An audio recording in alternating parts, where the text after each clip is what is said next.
Boa noite, irmãos e irmãs. A paz do Senhor a todos. É um prazer enorme estar aqui novamente, compartilhando a palavra de Deus com os irmãos.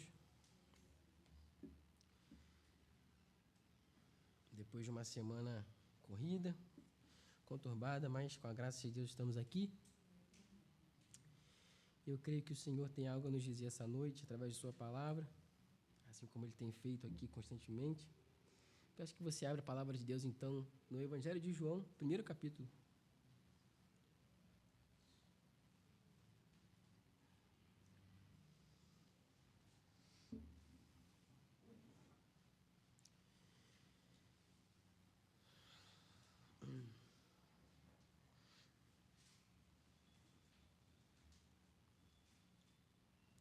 João, capítulo 1, capítulo 1.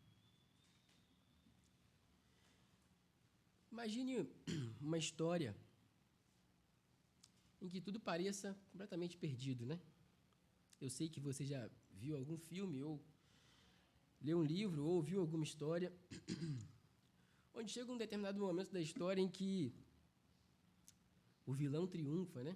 As forças do mal cobrem todas as coisas e a esperança parece ter morrido, e tudo aquilo que há de bom parece ter perdido seu valor. Injustiças, né? E a gente se comove muitas vezes quando ouve, lê, ou, enfim, quando está diante de uma história dessas, quando a gente percebe que parece que não tem mais jeito, que o mal vai vencer e que aquilo que há de pior vai dominar aquilo que há de melhor. E geralmente esses são elementos que compõem uma boa história, e quando chega nesse momento, quando chega nesse ponto, uma expectativa é criada dentro de cada um de nós. E que expectativa é essa? É a expectativa de que haja uma reversão, de que uma coisa mude na história.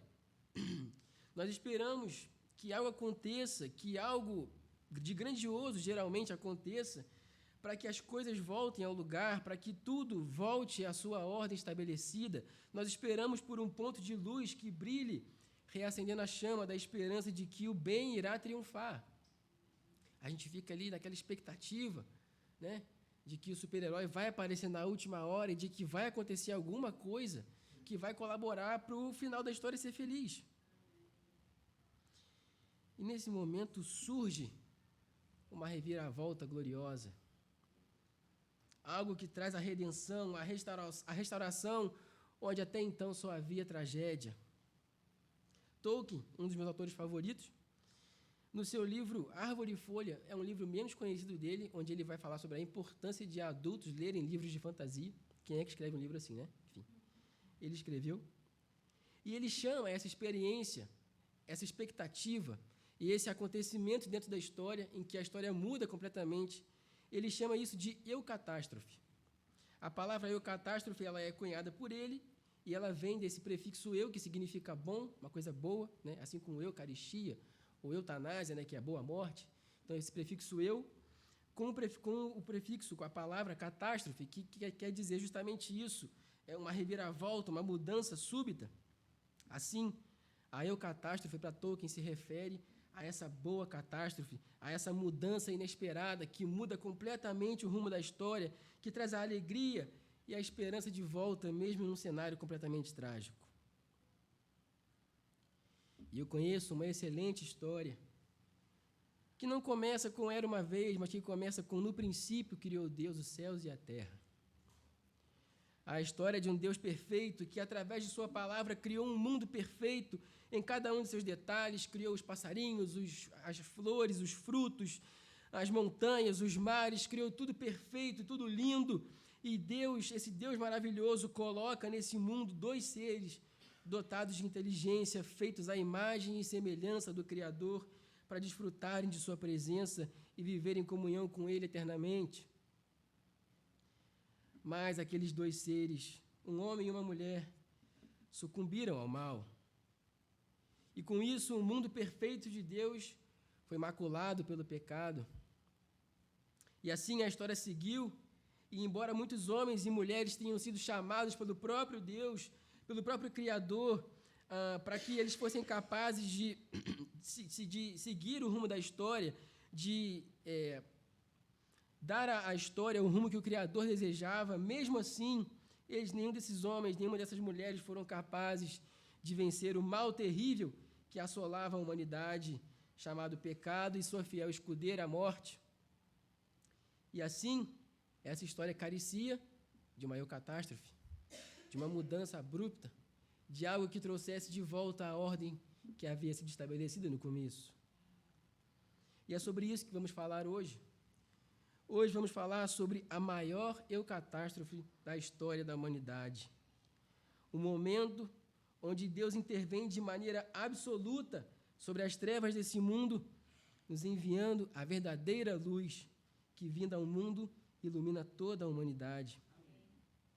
E assim, vamos observar como a encarnação de Cristo trouxe redenção e alegria eterna para um mundo caído. Hoje, vamos falar sobre o Natal. Peço que você acompanhe comigo a leitura do texto. Diz assim: no princípio era o Verbo, e o Verbo estava com Deus, e o Verbo era Deus. Ele estava no princípio com Deus. Todas as coisas foram feitas por ele, e sem ele nada do que foi feito se fez. A vida estava nele, e a vida era a luz dos homens. A luz resplandece nas trevas, e as trevas não prevalecem contra ela. Houve um homem enviado por Deus, e o nome dele era João. Este veio como testemunha para testificar a respeito da luz, para que todos viessem a crer por meio dele. Ele não era a luz, mas veio para dar testemunho da luz, a verdadeira luz que, vinda ao mundo, ilumina toda a humanidade. O Verbo estava no mundo, o mundo foi feito por meio dele, mas o mundo não o conheceu. Veio para o que era seu, e os seus não o receberam. Mas a todos quanto receberam, deu-lhes o poder de serem feitos filhos de Deus, a saber, os que creem em seu nome, os quais nasceram não do sangue, nem da vontade da carne, nem da vontade do homem, mas da vontade de Deus.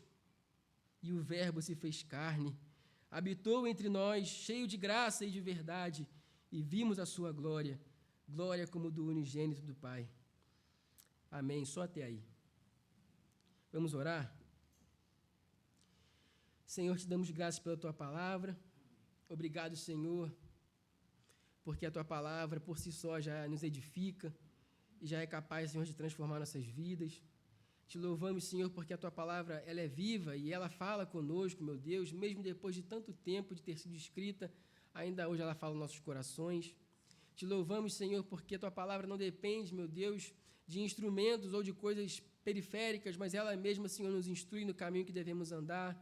Te louvamos, Senhor, porque a tua palavra é suficiente. E te louvamos, Senhor, porque ela é viva e ela há de falar nos nossos corações nessa noite. Te peço que o Senhor me use para transmitir a tua palavra. Tenha misericórdia de mim, Senhor, de maneira que o Senhor possa ser engrandecido e que a tua igreja possa ser edificada, em nome de Jesus. Amém. Amém. Bom, é impossível a gente ler o início do Evangelho de João, do Evangelho de Jesus, segundo João, e não lembrar do início da criação, da revelação do Gênesis, da criação do Gênesis, que inclusive já mencionamos aqui. E claro que isso não é uma coincidência, né? João não fez isso aqui por acaso, isso não foi uma coisa que aconteceu, né, por acaso. João tinha a intenção de fazer essa conexão entre o seu relato, entre o relato do Evangelho de Jesus e o Gênesis. Para João, a história da humanidade, ela ganha um novo começo através de Jesus. Jesus, o Verbo encarnado, ele inicia uma nova humanidade, um novo modo de viver, uma nova cosmovisão.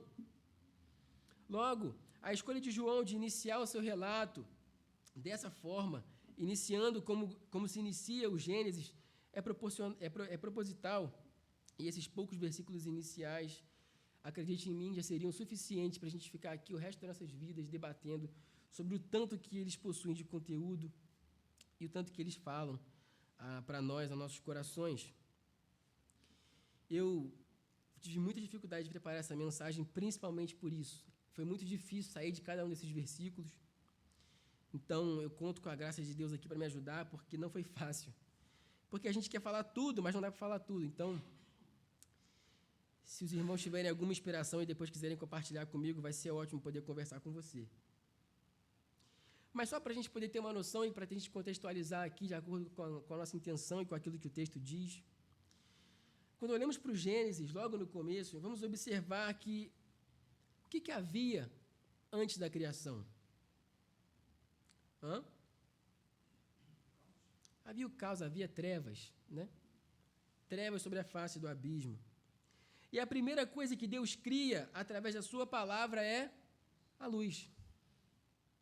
Assim, o primeiro ato criacional de Deus para com esse mundo diz respeito à dissipação das trevas que pairavam sobre a face do abismo. Logo, nesse novo começo da humanidade, nesse novo Gênesis, João também fala da luz, mas de uma outra luz que também resplandece nas trevas, mas agora não as trevas que pairam sobre a face do abismo, mas as trevas que pairam no coração de cada ser humano, essas trevas que foram inseridas em cada um de nós por causa do pecado. Então a luz de Cristo brilha a luz de Deus brilha através de Cristo em nossos corações, dissipando as trevas do pecado. E em ambos os casos, o agente principal é a palavra. Deus cria pela palavra, e aqui aquilo que dissipa a escuridão também é a palavra, mas agora, se no Gênesis a palavra é falada, no Evangelho de João a palavra é encarnada, o Verbo encarnado de Deus. Mas o que significa, então, a encarnação do Verbo? Os leitores originais do Evangelho de João eram judeus e gentios, e eles viviam num contexto profundamente influenciado pela cultura helenista, né, com as suas filosofias, e também o paganismo, não só dos gregos, mas também dos romanos. E para os gentios, essa influência moldava a visão que eles tinham de Deus, e eles tinham uma visão de Deus muito abstrata, e eles conectavam o ser de Deus com conceitos filosóficos, assim como o próprio Logos, que é a palavra grega que João usa aqui, que se traduziu para nós como verbo ou palavra, o original é Logos, que é a palavra que para os gregos dava esse sentido. Eles tinham o Logos como um princípio racional que regia todas as coisas, que governava o universo, mas algo que fosse impessoal, imaterial, mas que atuava no universo estabelecendo a ordem. Então, para os gregos, isso era o Logos, aquilo que era imaterial, mas que estava acima deles, que era transcendente, que regia o universo, mas que era uma coisa impessoal, uma coisa distante. Então, esse conceito de Logos foi disseminado por filósofos como Heráclito, e também alguns estoicos falavam sobre esse termo, usavam esse termo com esse objetivo. Então, esses eram, na maioria, os gentios, os gregos que leram o Evangelho, eles tinham esse conhecimento a respeito do Logos. Já para os judeus, o Logos se remetia, ao ler a palavra Logos no grego, porque ele, ao ser influenciado pela cultura helênica, muitos ali sabiam ler grego.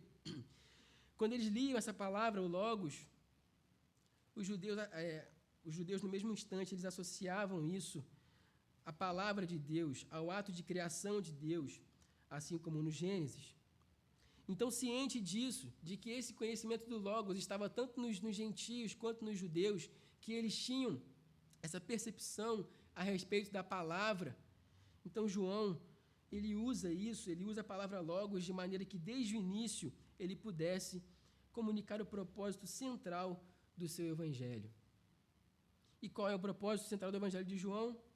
O propósito dele é que seus leitores cresçam que Jesus Cristo é o Filho de Deus, e para que, crendo, eles tenham vida em seu nome. E não sou eu que disse isso, o próprio João diz isso. O próprio João diz qual é o objetivo do seu Evangelho, lá no capítulo 20, verso 31. Assim, ao utilizar a linguagem do Logos, João se comunica de maneira muito eficaz, tanto com judeus como com gentios, e ele confronta esses conceitos errados que eles tinham, tanto a respeito de Deus, como a respeito do Cristo que havia passado pelo mundo há pouco tempo. Então, ele apresenta esse Logos, essa palavra, não como uma entidade impessoal, ou tampouco como um recurso de criacional de Deus, mas ele apresenta o Logos como alguém, e não alguém qualquer, mas alguém que estava com Deus, alguém que é o próprio Deus. O Verbo é Deus, e ele estava com Deus, e ele age, Deus agiu junto com o Verbo na criação. Então João declara, no princípio era o Verbo, e o Verbo estava com Deus, e o Verbo era Deus, ele estava no princípio com Deus. Essa afirmação estabelece que o Verbo, o Logos, é eterno, é divino, coexistindo com o Pai desde o princípio. Semelhante ao que o apóstolo Paulo diz em sua carta aos Colossenses, no capítulo 1, a partir do verso 15, onde ele diz a respeito de Jesus, ele é a imagem do Deus invisível, o primogênito sobre a criação, pois por meio dele foram criadas todas as coisas no céu e na terra, as invisíveis e as visíveis, sejam tronos, soberanias, poderes ou autoridades, tudo foi criado por meio dele e para ele. Ele é antes de todas as coisas e por meio dele tudo subsiste. Isso significa, meus irmãos, que o Verbo é Cristo e Cristo e o Pai são um. Sendo assim, não pode haver dúvidas quanto à divindade de Cristo, pois ele é um com Deus, ele estava com Deus na criação, ele estava com Deus desde o princípio, ele é um com Deus. Isso aqui enlouquecia a cabeça de qualquer agnóstico daquela época, que queria dizer que matéria e espírito e o transcendente não poderiam se comunicar.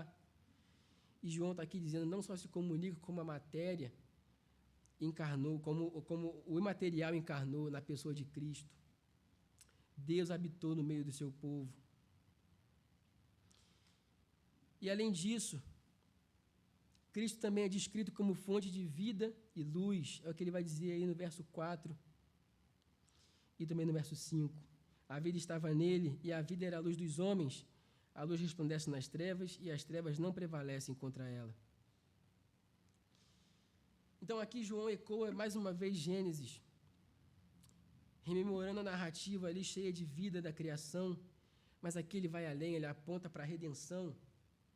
A luz de Cristo confronta as trevas do pecado e da morte. No entanto, essa luz não é apenas uma ideia abstrata, assim como o Verbo, a luz é uma pessoa que oferece esperança concreta e oferece vida e redenção. Assim como o Verbo que encarnou, a luz também é uma pessoa, ela é Cristo Jesus que habitou no meio do seu povo. Ele é a luz que foi revelada aos homens, ele é a luz que resplandece nas trevas e que as trevas não prevalecem contra ele. Então, como nós comentamos antes, assim como a criação começou com a luz divina, a nova criação, a partir aqui que o João propõe, ela também começa com a luz divina, mas agora essa luz é Cristo iluminando o coração humano. Logo, todos os leitores desse evangelho são chamados a andar na luz, pois embora as trevas ofereçam resistência, elas não prevalecem contra a luz do Verbo de Deus, que não é como o sol, mas é uma luz santa que purifica e dissipa toda e qualquer sombra de iniquidade. Por isso que mais na frente, Jesus vai dizer, eu sou a luz do mundo. Quem me segue não andará em trevas, pelo contrário, terá a luz da vida. Aleluia. Meus irmãos, perceba aqui como João apresenta a pessoa de Cristo. Ele não fala do seu nascimento, assim como Lucas e também Mateus, mas ele deixa muito claro que o Deus perfeito que criou todas as coisas, em determinado ponto da história, ele encarnou. Ele assumiu forma humana para habitar no meio do seu povo. Cristo é esse Verbo, que estava com Deus e que é Deus. Cristo é esse que tudo foi feito por meio dele, e sem ele nada do que foi feito se fez. E por isso, meus irmãos, não há quem possa duvidar da divindade de Cristo. Se alguém disser para você que Cristo foi uma excelente pessoa, que ele foi um bom mestre, e essa pessoa disser, olha, eu acredito em Jesus como um bom mestre, como uma boa pessoa, mas eu não acredito que ele seja Deus, além de tudo, essa pessoa é mentirosa. Porque é impossível acreditar que Jesus foi uma boa pessoa sem acreditar que ele é Deus. Porque se Jesus não é Deus, ele é muito arrogante, porque ele disse que é Deus. E quem diz que é Deus, das duas, uma, ou ele é, ou ele não é. E se ele não é, bom, então nós temos que ter um problema com essa pessoa. Mas, meus irmãos, Cristo é Deus. Ele é o Verbo, e o Verbo estava com Deus, e o Verbo era Deus. Na criação, Deus diz, façamos o homem à nossa imagem, à nossa semelhança. Não há uma pessoa na criação, existem 3 pessoas na criação, Pai, Filho e Espírito Santo. A Trindade divina que coexiste desde sempre, nessa comunhão perfeita. E por ele todas as coisas foram criadas, isso é, ao falar que Jesus não é Deus, então a gente anula toda a criação, porque ele é o Verbo de Deus. Meus irmãos, as nossas palavras não expressam a totalidade de quem nós somos, mas o Verbo de Deus expressa totalmente quem ele é através de Cristo. E isso é perfeito porque Deus escolheu revelar esse Verbo, essa palavra a cada um de nós na encarnação de Cristo Jesus. Então, após apresentar o Verbo como eterno, divino, fonte de vida e luz, João vai apresentar outro João. Uma narrativa com bastante João, viu, João? Agora, João apresenta o João Batista, versos 6 a 8. Houve um homem enviado por Deus e o nome dele era João.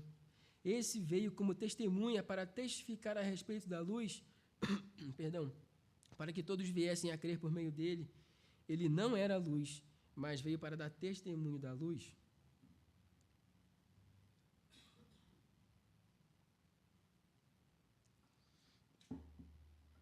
Então, João é apresentado como um personagem crucial no plano de Deus. Ele é um mensageiro enviado pelo próprio Deus com a missão de preparar o caminho para o Verbo encarnado. É muito possível que João tenha lido o Evangelho de Lucas e de Marcos antes de escrever o seu Evangelho. E se você ler ali a narrativa do Evangelho de Lucas, embora seja bem diferente, você vai perceber que João ele usa muitas conexões com aquilo que Lucas diz. Porque parece meio incoerente quando a gente lê aqui esse texto que está falando de Jesus, do Verbo encarnado, de repente ele insere João Batista. Mas quando a gente lê o texto de Lucas, onde ele vai apresentar ali as narrativas conjuntas do nascimento de Jesus e de João Batista, que é aquele que haveria de vir para preparar o caminho do Senhor, nós percebemos que faz total sentido, porque João tinha essa missão de preparar o caminho do Verbo de Deus, do Verbo encarnado. Então, essa era a missão de João, preparar o caminho para o Verbo, e o seu papel não era atrair glória para si mesmo, mas apontar para Cristo. A vida de João é um exemplo de humildade e de serviço, porque ele compreendeu que ele não era a luz, mas apenas uma voz que clamava no deserto, anunciando a chegada da verdadeira luz. Em um mundo, meus irmãos, onde tantas pessoas querem atrair glória para si, a figura de João nos parece muito controversa, muito estranha, né? De tantas pessoas que Deus poderia chamar para preparar o caminho do seu Filho, do Verbo de Deus encarnado, aquele prometido desde o Gênesis. Tantas pessoas poderiam ser ali aquele que iria preparar o caminho, mas Deus escolhe um homem que comia gafanhoto e mel e que se vestia com pele de animais. E que provavelmente era muito cabeludo, porque ele tinha o voto de Nazireu.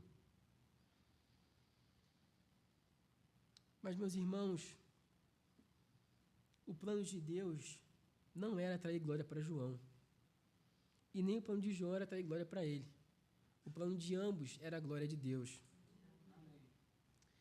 João Batista, que foi fruto de uma gestação milagrosa, o Senhor separou João para dar testemunho de Cristo. João cumpre a promessa de Isaías, lá no capítulo 40, verso 3, onde vai dizer da voz que clama no deserto, preparando o caminho para o Senhor. Esse era João, e mesmo possuindo essa missão tão especial, tão importante, isso nunca foi motivo de glória para João.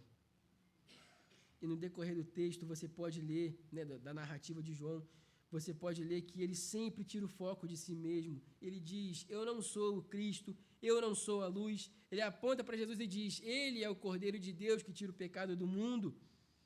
E ele diz a respeito de Jesus, no verso 15, desse mesmo capítulo, João dá testemunho a respeito de Jesus e exclama, esse é aquele que eu dizia, ele vem depois de mim, mas é mais importante do que eu, pois já existia antes de mim. E alguém poderia pensar, bom, então Jesus era mais velho? Vai na narrativa de Lucas que você vai ver que João Batista é mais velho. Mas Jesus vive desde a eternidade, irmãos. E João tinha essa compreensão. Então, quando ele fala isso aqui, os seus ouvintes entendiam o que ele tinha para dizer. Quando ele diz, olha, ele vem antes de mim, ele existe antes de mim. João está sempre tirando o foco dele, ele sempre quer apontar para Cristo. João, meus irmãos, certamente João Batista não seria muito famoso hoje em dia. Certamente ele teria pouquíssimos seguidores nas redes sociais, porque ele não entendia nada de marketing pessoal. Nada. Ele era o tipo de pessoa que poucas pessoas gostavam de ficar perto aqui, pelo que a gente lê, né? Quem chegava muito perto, ele chamava de raça de víbora. Já começava por aí, né? Um amor de pessoa.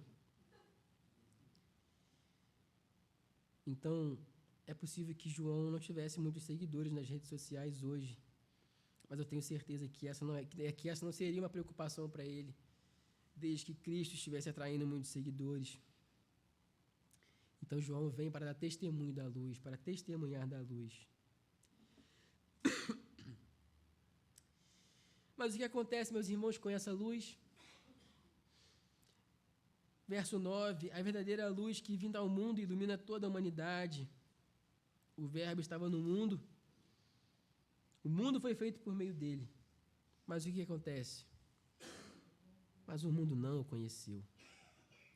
Veio para o que era seu e os seus não o receberam. Esse é o ponto baixo da narrativa. Esse é aquele ponto que a gente lê e a gente fica mal. Por diversos motivos, mas principalmente pela oportunidade que cada uma dessas pessoas perdeu ao ter Cristo encarnado na sua frente e não tê-lo reconhecido. Em seguida, João, agora o autor do livro, ele apresenta então um contraste entre a manifestação da luz e a resposta da humanidade a essa manifestação. Aqui Cristo é apresentado como a verdadeira luz, isso é, a única luz genuína que ilumina todos os homens. De novo, não é a mesma luz do Gênesis, mas é a luz que ilumina toda a humanidade. O coração de cada homem, de cada mulher. Há um autor que diz que Cristo é para o coração de cada homem e de cada mulher aquilo que o sol é para o nosso mundo. Ele ilumina, ele dissipa as trevas.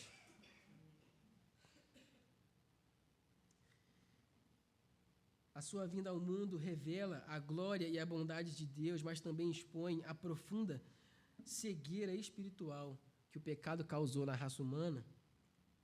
O mundo criado por meio do Verbo deveria reconhecê-lo, mas ao invés disso, esse mundo rejeitou. Veja você a complexidade da equação. O mundo foi feito por meio dele.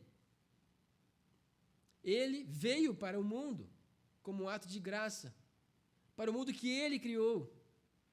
E como resposta, nós o negamos, nós o rejeitamos. E a tragédia fica ainda mais profunda quando João diz, veio para os que eram seus, mas os seus não o receberam. Quem são esses, meus irmãos? São os judeus. Essa frase se refere ao povo de Israel, ao povo que foi escolhido por Deus, ao povo que foi agraciado com suas promessas, com a sua aliança, com as suas revelações, com a promessa de que haveria um Messias, que haveria de vir, com as promessas de Deus para o seu povo, esse povo separado por Deus, desde ela de Abraão, onde Deus estabeleceu uma aliança com ele. E mesmo assim, quando aquele que foi prometido veio ao mundo, quando ele chegou, a maioria deles o rejeitou. O seu povo o rejeitou. Isso fica muito claro nos evangelhos, meus irmãos. Veja, por exemplo, o que Jesus vai dizer no contexto da sua conversa com Nicodemos, um mestre da lei. Lá no capítulo 3, a partir do verso 19, ele diz, a condenação é essa. A luz veio ao mundo, Mas os homens amaram mais as trevas do que a luz, porque as suas obras eram más. Pois todo aquele que pratica o mal detesta a luz e não se aproxima da luz para que as suas obras não sejam reprovadas. Quem pratica a verdade se aproxima da luz para que as suas obras sejam manifestas, porque são feitas em Deus. A conversa com Nicodemos, meus irmãos, depois você pode ler toda a narrativa, ela deixa muito claro para nós como os judeus estavam cegos para aquela realidade. O Messias prometido estava diante deles, mas eles não foram capazes de reconhecê-lo. A respeito disso, Jesus tem uma palavra muito dura para os fariseus, no contexto onde ele cura um cego, e tem aquela discussão, né, se ele é cego porque pecou, os pais dele pecaram, aquela coisa toda. E Jesus diz para os fariseus: eu vim a este mundo para o juízo, a fim de que os cegos vejam e os que veem se tornem cegos. Alguns fariseus que estavam com ele ouviram isso e perguntaram: acaso nós somos cegos? E aí Jesus diz: se vocês fossem cegos, não seriam culpados de pecado, mas agora que dizem que podem ver, a culpa de vocês permanece. Então Jesus usa a cura física de um homem cego como um paralelo para a cegueira espiritual daquelas pessoas. Os fariseus, que se consideravam tão iluminados por seu conhecimento da lei, eram espiritualmente cegos, porque rejeitaram Jesus, rejeitaram a verdadeira luz que vinda ao mundo e ilumina toda a humanidade. Essa rejeição, meus irmãos, expõe a dureza do coração humano e a sua incapacidade de reconhecer a Deus em suas ações transformadoras. É muito duro quando a gente lê isso aqui, porque o que mais choca a gente é que eles deveriam estar esperando por isso. Eles deveriam ser aqueles que estavam na expectativa da eucatástrofe, daquele momento, do ponto de virada da história. Eles deveriam ser aqueles, o povo de Deus, dos judeus, deveriam ser aqueles que mais estavam preparados para a chegada do Messias. Mas quando a luz esteve diante deles, eles não puderam enxergar essa luz, porque estavam cegos. Contudo, meus irmãos, essa rejeição não impede o propósito soberano de Deus de salvar um povo para si. A grande questão é a seguinte: Deus quer um povo, e se Ele quer, não tem quem o faça não querer. E o texto vai continuar, e a gente se alegra novamente, porque o texto diz: mas, em termo condicionante, a todos quanto receberam, deu-lhes o poder de serem feitos filhos de Deus, a saber, os que creem no seu nome, os quais não nasceram do sangue, nem da vontade da carne, e nem da vontade do homem, mas de Deus, nascidos de Deus. Portanto, meus irmãos, nem todos rejeitaram a luz. Aqueles que receberam a Cristo por meio da fé se tornaram filhos de Deus. Aqueles que enxergaram em Cristo a luz do mundo, a luz que dissipa as trevas, o Verbo de Deus encarnado, a Palavra de Deus encarnada, aqueles que receberam a Cristo dessa forma, a esses foram dado o poder de serem chamados filhos de Deus. E esse novo nascimento, meus irmãos, essa filiação, não é resultado de uma descendência natural, como muitos judeus pensavam. O seu filho, o meu filho, não são filhos de Deus porque são nossos filhos. Essa adoção é uma obra exclusiva da graça divina, que chama os seus filhos.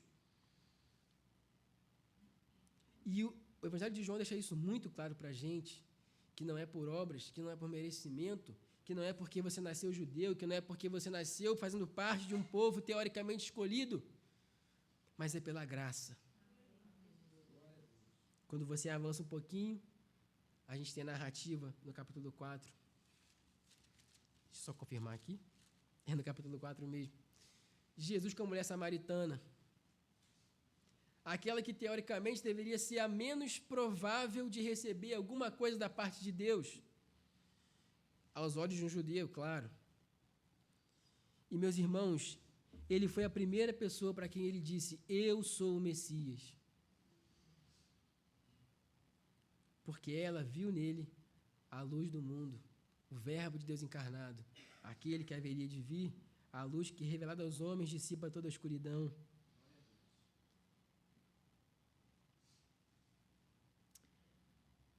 E isso nos conforta, meus irmãos, porque nós sabemos que eu e você, pela graça, somos parte da família de Deus. Essa adoção como filhos é centrada no plano redentor de Deus. Por meio de Cristo, somos reconciliados com o Pai. Nós saímos, então, daquela condição de inimigos. Saímos das trevas. Acontece nas nossas vidas uma maior catástrofe. A graça de Deus cai sobre nossas vidas. Nossos olhos se abrem. E a gente olha a luz de Cristo e pensa, eu não quero mais nada, eu só quero isso aqui. Eu quero servir a esse Deus, eu quero fazer parte desse povo, eu quero habitar na presença desse Deus maravilhoso que se encarnou, que assumiu forma humana para me salvar. Bendito seja o nome do Senhor. Ser filho de Deus, meus irmãos, é um privilégio incomparável e isso só é possível mediante a fé no nome de Jesus, que se encarnou, o Verbo de Deus que tira o pecado do mundo. Eu estou falando sério, a gente poderia ficar aqui a noite inteira falando desse texto, mas eu estou correndo para a gente terminar. Meus irmãos, a gente não tem muitas vezes a dimensão dessa graça, do que é fazer parte da família de Deus. Quando a gente pensa nessas grandes histórias, sempre tem o vilão, e a gente sempre torce para que esse vilão seja derrotado. Nessas grandes histórias, onde a gente torce para que aconteça uma maior catástrofe, para que o cenário mude completamente, geralmente o que a gente quer é que se faça justiça, que aquele que pratique o mal seja punido. Mas, meus irmãos, essa história é sobre uma outra maior catástrofe. Porque se fosse uma história de justiça, nós teríamos morrido, porque nós somos os vilões. Nós temos no nosso DNA o pecado de Adão e Eva. E é aí que João encerra essa parte do texto, com esse versículo maravilhoso que diz: e o Verbo se fez carne e habitou entre nós cheio de graça e de verdade, e vimos a sua glória, glória como do unigênito do Pai. Meus irmãos, se o Novo Testamento tivesse só isso aqui, estava muito bom. Já seria o suficiente para a gente dobrar nossos joelhos e se quebrantar diante do Senhor.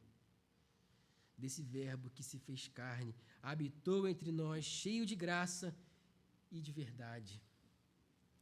Essa frase resume muito bem a maravilha da encarnação. O Verbo, que é Deus, tornou-se plenamente humano.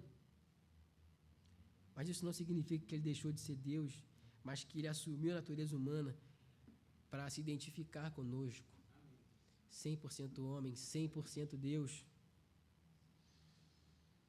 Cristo, mesmo sendo Deus, não julgou por usurpação ou ser igual a Deus, algo a que ele devesse se apegar, mas assumiu forma de servo, né? Se tornou um bebê no ventre da Virgem Maria, nasceu, cresceu em graça e conhecimento, como diz o Evangelho de Lucas. Aos 30 e poucos anos começou seu ministério. Depois foi entregue à morte. Mas a morte não pôde mantê-lo morto, ele ressuscitou. Porque, meus irmãos, o Verbo é Deus.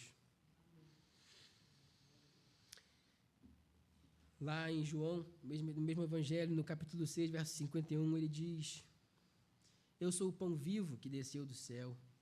Se alguém comer desse pão, viverá para sempre, e o pão que eu lhe darei é a minha carne. A humanidade de Jesus, meus irmãos, não é simbólica, ela é real. Ele fala da sua carne. Quando ele ressuscita no outro evangelho, ele diz para Tomé: toca na minha carne, se você não acredita. Mais um versículo que quebra os gnósticos, né? Toca na minha carne. E aí Tomé vai lá, e aí ele se quebranta, aquela cena toda. Ele veio, meus irmãos, para dar a sua vida em favor do mundo. Ele veio em forma humana, em figura humana. O Verbo se encarnou.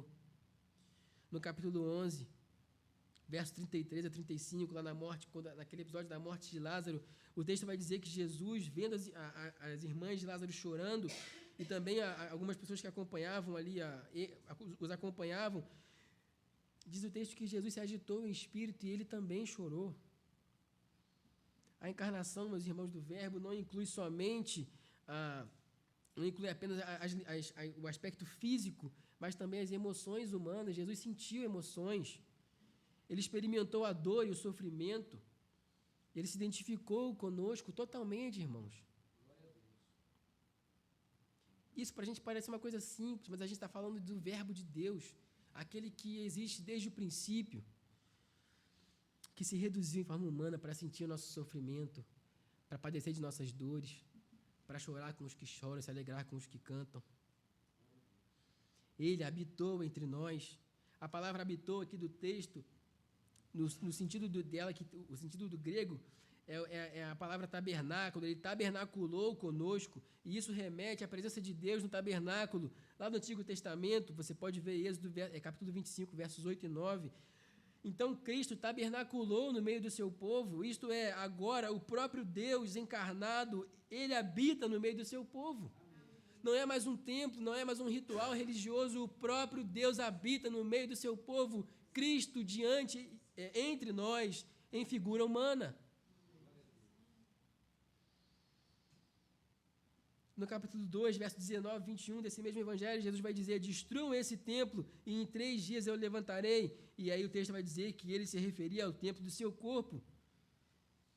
Jesus identifica a si mesmo como o local da habitação de Deus. A sua morte e ressurreição, elas inauguram um novo templo no qual a glória divina é plenamente revelada em Cristo Jesus.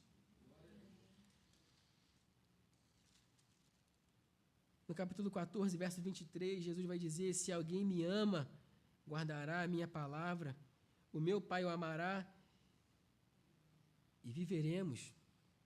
E viremos a Ele e faremos nele morada. Em Cristo, Deus não apenas ele tabernaculou no mundo, no meio do seu povo, mas através do Espírito Santo ele habita dentro de cada um de nós.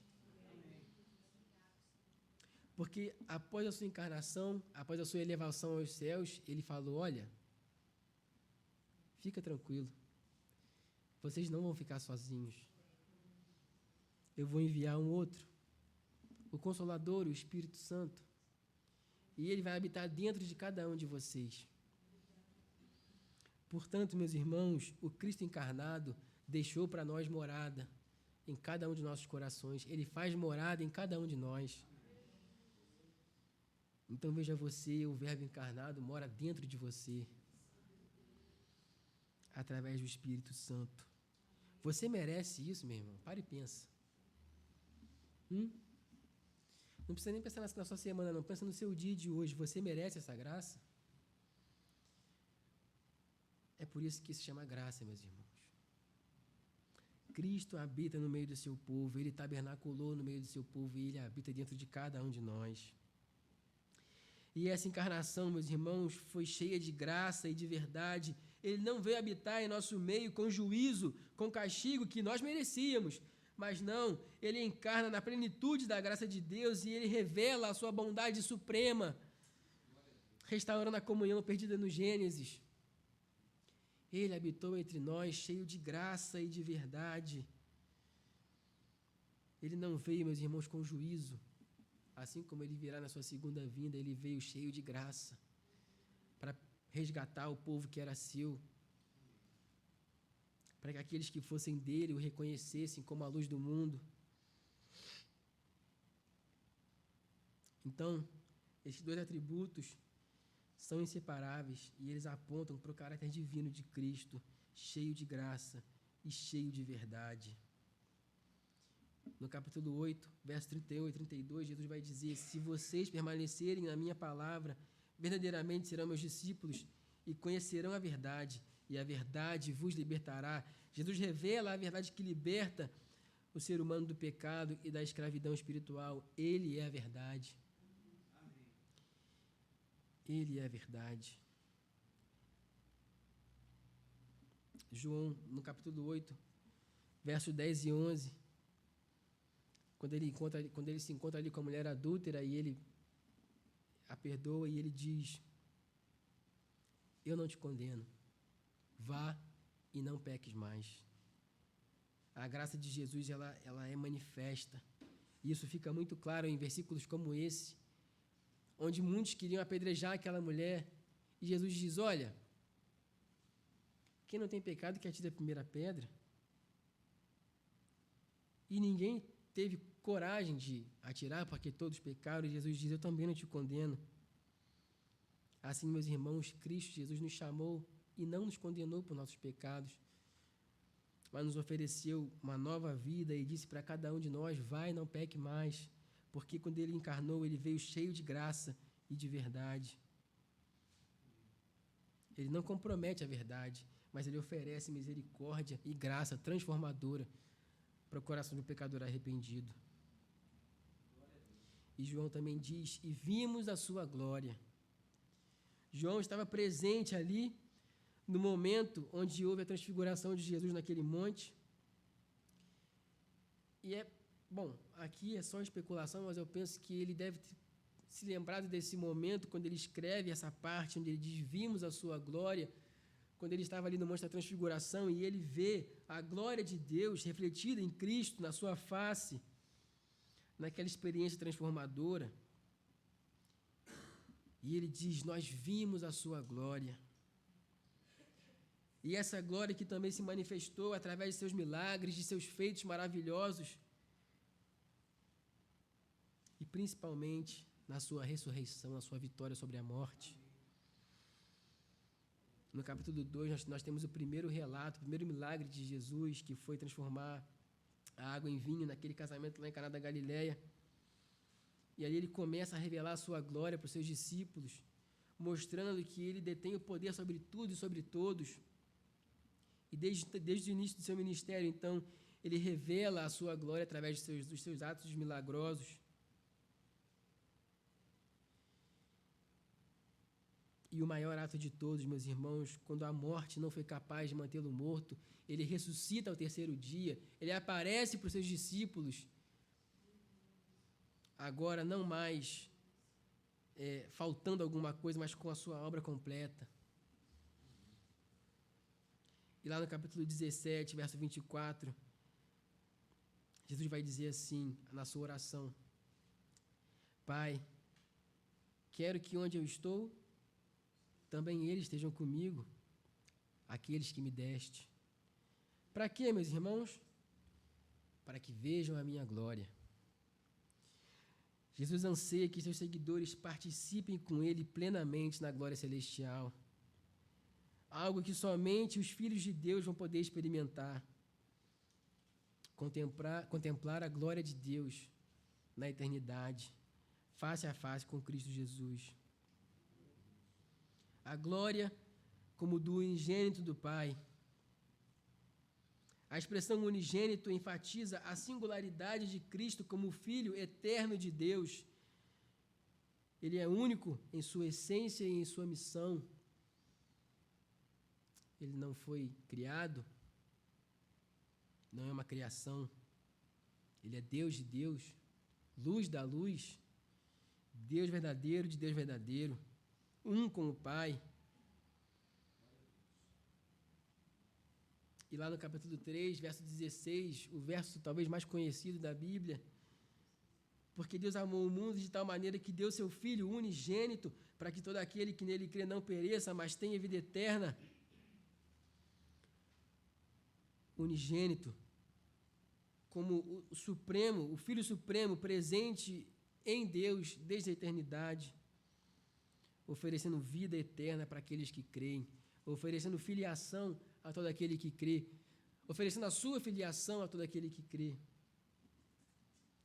Por meio de Cristo é que somos adotados. No capítulo 5, verso 19 e 23, ele vai dizer: para que todos honrem o Filho, assim como honram o Pai. A glória de Jesus reflete a glória do Pai, porque eles são um em essência e propósito. Jesus diz: a minha comida é fazer a vontade do meu Pai.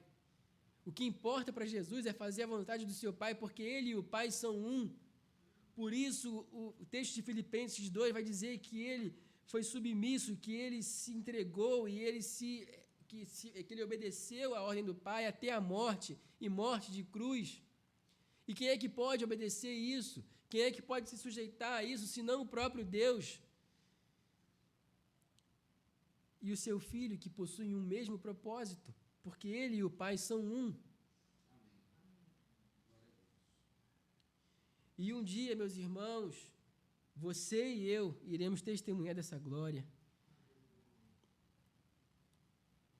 Um dia, eu e você vamos poder dizer, e vimos a sua glória, glória como do unigênito do Pai. Nós a vimos, sim, mas não como todo. Nós vimos uma parte quando recebemos a salvação. Mas um dia o veremos face a face, meus irmãos. E então teremos a plenitude de vida, saberemos o que de fato é viver, porque o que nós sabemos por enquanto é como sobreviver, como lidar com sofrimentos, como passar por essa vida sem muito desgaste. Mas quando estivermos com Ele, saberemos o que é a vida de fato, porque Ele é a vida. Ele é tudo para nós, meus irmãos.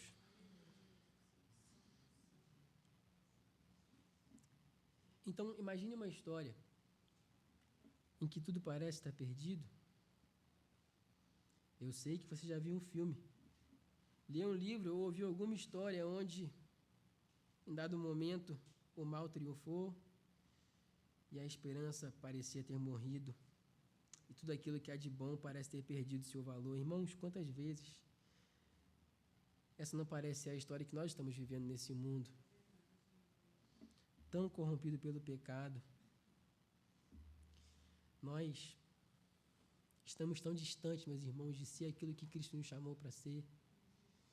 Nós olhamos para textos como esse e olhamos para fora e também para dentro de cada um de nós e percebemos o quão distante nós estamos, meus irmãos, de pelo menos honrar a filiação que recebemos pela graça de Deus.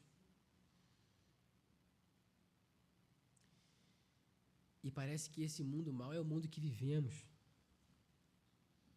Tem uma música de Natal que eu gosto muito, que é a música que eu coloco a Zara para dormir. É a música da Sarah Sparks. E ela, na música, ela diz assim, porque ela faz uma série de perguntas, né? Ela diz, por que nós acendemos a árvore todos os anos? Aqui, no meio de muita tristeza e lágrimas, por que fazemos isso? Por que dizemos, tenha bom ânimo? Por que nessa temporada de Natal nós cantamos e cantamos lindas canções? Como podemos fazer isso no escuro, neste mundo mau? E ela mesma responde, nós cantamos e celebramos, acendemos as árvores e as luzes porque Cristo é a luz do mundo. A luz que existe nele é vida. Essa foi a luz que veio à humanidade e essa luz dissipa as trevas e as trevas não foram capazes de deter essa luz. Esse é o nosso Natal, meus irmãos. É isso que celebramos. Nós celebramos a luz que veio a nós, que o Verbo que se encarnou. Nós celebramos esse dia da gloriosa eucatástrofe, essa manifestação de Cristo ao mundo, pela graça, onde Ele encarnou, cheio de graça e de verdade, e habitou entre nós, e compartilhou conosco a sua glória, e nós vimos a sua glória. E nós veremos essa glória, como já disse, face a face. E esse é o nosso Natal, meus irmãos, é celebrar aquele que era, aquele que é e aquele que há de vir. É celebrar o menino que nasceu, mas que voltará para buscar a sua igreja. É celebrar, irmãos, esse verbo que estava com Deus desde o princípio, esse verbo sob o qual tudo foi criado, tudo foi feito por meio dele e para ele. Esse verbo encarnou e habitou entre nós, ele viveu por nós, ele morreu por nós e ele ressuscitou por nós.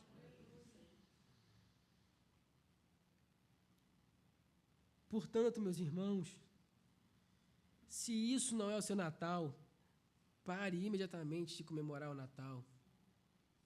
O pastor falou algo aqui, acho que não lembro se foi domingo passado, eu acredito que sim, que eu fiquei até com vontade de tatuar aqui no meu braço, onde ele falou: se o Natal para nós é a comida, é a bebida, isso é um ídolo. E de fato é, meus irmãos. E de fato é, porque se o nosso Natal se restringe a beber, a comer, e eu vou até mais longe, se nosso Natal se restringe à comunhão familiar somente, então nós não somos nada diferente dos pagãos que comemoram o Natal da mesma forma. O mais importante para nós, meus irmãos, não é o que vai ter na mesa, mas é o que tem em nossos corações, a quem estamos prestando nosso louvor. Cristo é nosso Natal, o Verbo de Deus encarnado é o nosso Natal. E, meus irmãos, devemos cultivar em nossos lares, nossos filhos, a palavra de Deus no meio da celebração do Natal, mostrando para nós e para os nossos filhos e para as próximas gerações que o Verbo se fez carne, que Ele habitou entre nós, cheio de graça, cheio de verdade, e que nós, meus irmãos, acendemos as luzes do pisca-pisca, acendemos as árvores de Natal para nos lembrar da luz do mundo que veio aos homens. Cristo Jesus é a luz do mundo. E também ensinar para eles que um dia Cristo voltará para nos buscar. E até lá, meus irmãos, a nossa missão é a missão de João, é dar testemunho da luz. Perceba que Jesus, essa foi um dos poucos atributos de Jesus que Ele nos deu a fazer, porque Ele é a luz do mundo e Ele disse para nós: vocês são a luz do mundo. Então o próprio Jesus nos chamou a isso. Então, assim como João, nós também temos que dar testemunhos da luz, mas sempre nos lembrando que nós não somos a luz. Nós estamos para Cristo como a luz está para o sol. Nós refletimos a sua luz, mas a luz não vem de nós. E para que possamos fazer isso, precisamos viver como João, anulando a nós mesmos e apontando para Cristo, dizendo: não sou eu quem vive, mas Cristo vive em mim. Ele é o Cordeiro de Deus que tira o pecado do mundo. É nele que eu espero. Ele é o meu Natal. Ele é tudo para mim. Portanto, meus irmãos, o Natal é mais do que um evento histórico. Ele é a entrada de Deus fisicamente na história da humanidade para resgatar o seu povo. O Natal é a nossa eucatástrofe. E nós esperamos pela próxima eucatástrofe, onde definitivamente a história vai ganhar uma virada. Nós habitaremos com Deus em sua glória.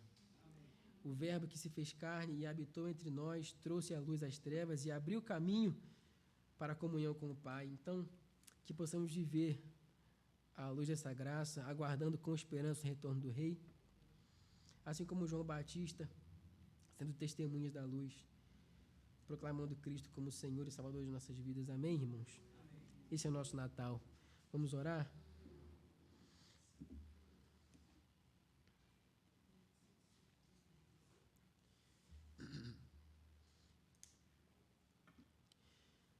Senhor, te rendemos graças pela tua palavra. Te rendemos graças, Senhor, pelo Verbo que se fez carne e habitou entre nós, cheio de graça e de verdade. Te louvamos porque, sem merecer, o Senhor nos concedeu a graça de sermos feitos filhos de Deus. Te louvamos, Senhor, porque um dia a tua luz brilhou nas densas trevas de cada um de nós e nos resgatou e nos chamou, Senhor, para uma nova disposição de vida, para um novo viver. Te louvamos, Senhor, porque Tu és o nosso Natal. O Senhor é o motivo diário da nossa celebração, do nosso louvor. É para Ti, Senhor, que acendemos as luzes. É para Ti, Senhor, que nos sentamos ao redor da mesa para preparar, Senhor, refeições e para comer refeições. É para Ti, Senhor, que nos reunimos em família. É para celebrar o Verbo que se fez carne e habitou entre nós. É para celebrar essa luz que nos foi revelada por meio de Cristo e pela graça de poder compartilhar dessa luz com o próximo. Que esse não seja mais um Natal, Senhor, na vida de cada um de nós, mas que seja diferente. Que no momento em que estivermos celebrando o Natal, possamos nos lembrar de refletir a Tua luz, Senhor, de permitir que o outro se sirva primeiro, de deixar, Senhor, o melhor pedaço para o próximo, de não se preocupar, Senhor, com aquilo que ganha, porque o que de melhor poderíamos receber, já recebemos de Ti. E de sempre ter em mente, Pai, de que o Senhor é a razão de tudo, de que o Senhor é o nosso Natal, de que o Senhor é a nossa celebração. Que não falte em nossos lábios, Senhor, o louvor que Te é devido. Em nome de Jesus, e lembra-nos, Senhor, da responsabilidade de dar testemunho da luz, onde quer que estejamos, não só no Natal, mas por toda a vida, Senhor, que possamos constantemente nos anular e nos lembrar, Senhor, que o nosso viver é para Ti. Em nome de Jesus. Amém. Bendito seja o nome do Senhor. Deus abençoe os irmãos.